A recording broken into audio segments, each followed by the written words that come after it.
You're in the shower, or driving, or lying in bed at 1 a.m., staring at the ceiling, and your mind is somewhere else entirely, locked in a heated conversation with someone who isn't even in the room.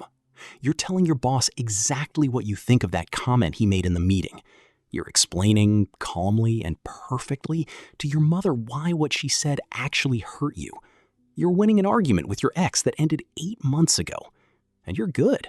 You're articulate. You've got the perfect comeback, the perfect tone, the perfect ending line that makes them finally understand. There's just one problem. None of this is happening. They don't know.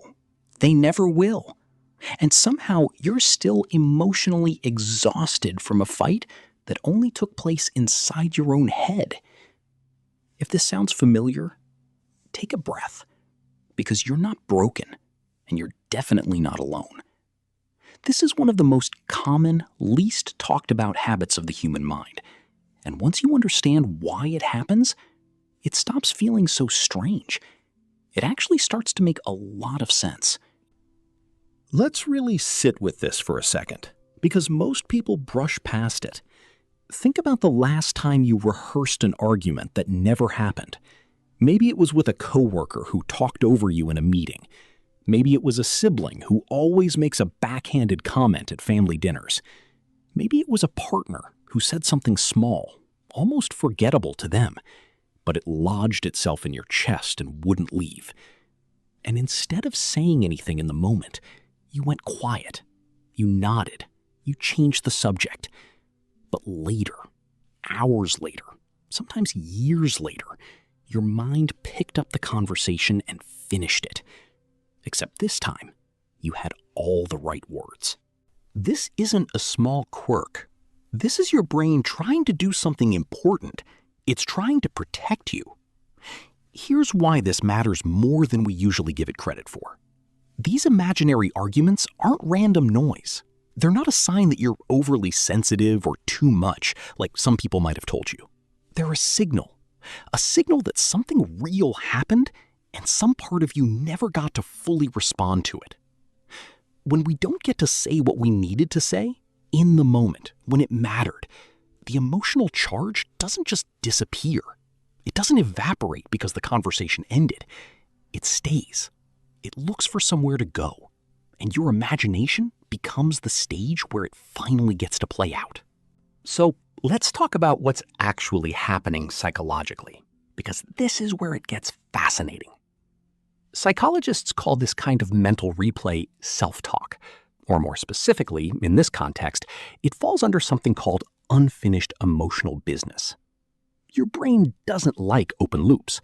It's wired to seek closure. Think about how an unfinished song stuck in your head is more annoying than a song you've heard all the way through. Your mind works the same way with conversations.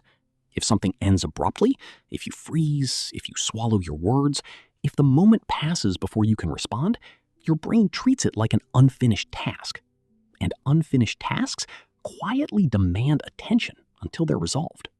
This is also connected to what's known as the rehearsal function of the mind. In real dangerous situations, imagining scenarios in advance helped our ancestors survive. Picture a threat, plan a response, be ready. Your brain hasn't fully updated for modern life. It still uses that same system for emotional threats, not just physical ones. So when someone hurts you, embarrasses you, or dismisses you, your brain treats it like a small threat that needs a strategy.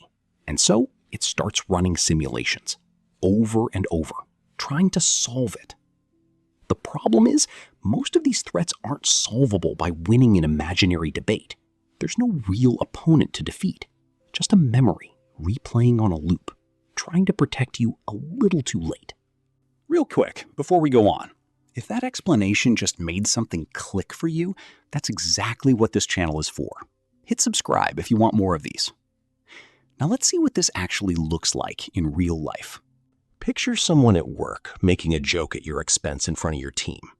You laugh along, because what else are you supposed to do? But that night, you're replaying it. You're delivering the response you wish you'd said. Sharp, composed, unbothered. In your mind, everyone realizes how wrong they were. You feel a flicker of relief just imagining it.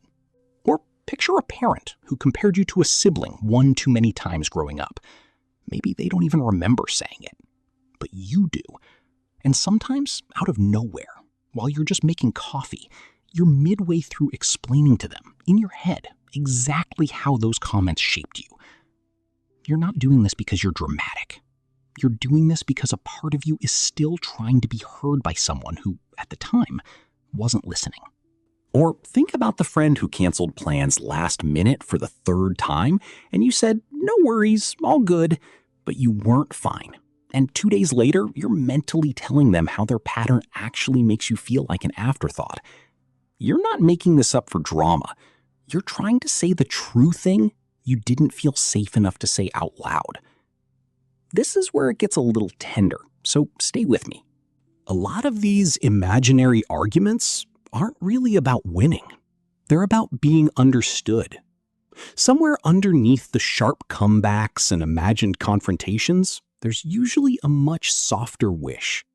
I just wanted you to see how that affected me.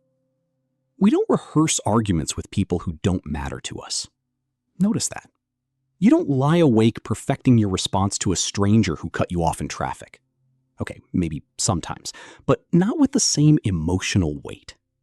The people who show up again and again in your imaginary arguments are almost always the people whose opinion of you means something. A parent, a partner, a close friend, a boss you respect. This habit isn't a sign of anger. It's often a sign of unmet longing to be truly seen by someone whose validation you still quietly crave. Here's what most people misunderstand about this whole pattern. They think it means something is wrong with them. They think, why can't I just let this go? Why am I still arguing with someone from years ago? And that shame only adds another layer of exhaustion on top of an already tired mind. But rehearsing arguments isn't a character flaw. It's not proof that you're petty or dramatic or stuck in the past. It's proof that you're someone who cares about connection, about fairness, about being understood. The people who never do this aren't more evolved. They're often just more disconnected from their own emotional world. The real issue isn't that you imagine these conversations. It's that you rarely get to have the real one. And so the imaginary version becomes a stand-in for something you needed but didn't get. So what do you actually do with this? Not therapy speak, not just let it go. Because if it were that simple, you already would have. Instead, try this. The next time you notice yourself deep in an imaginary argument, pause and ask, what am I actually trying to say here? And who do I need to say it to? Sometimes the answer really is that specific person. And maybe, if it's safe and worth it, that conversation deserves to happen in real life, even a smaller, calmer version of it. But sometimes, you'll realize the person doesn't need to hear it.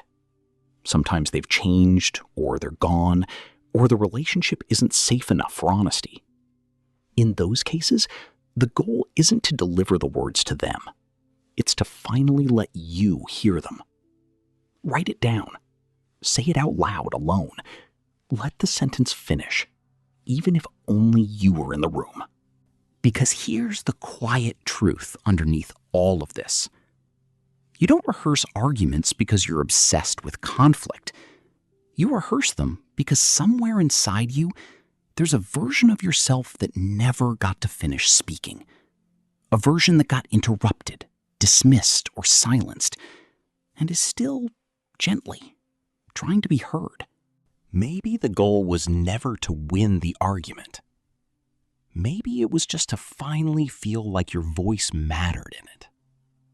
And maybe, the next time your mind starts replaying that old conversation, you can meet it with a little less judgment and a little more understanding for the part of you that just wanted to be heard the first time.